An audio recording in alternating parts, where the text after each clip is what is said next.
رمضان الذي أنزل فيه القرآن هدى للناس وبينات من الهدى والفرقان.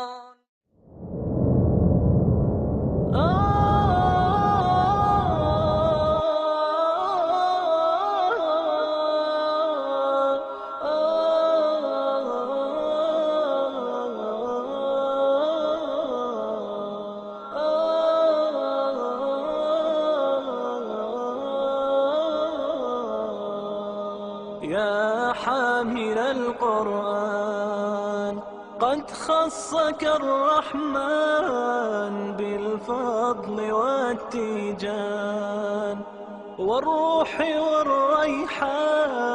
يا حامل القرآن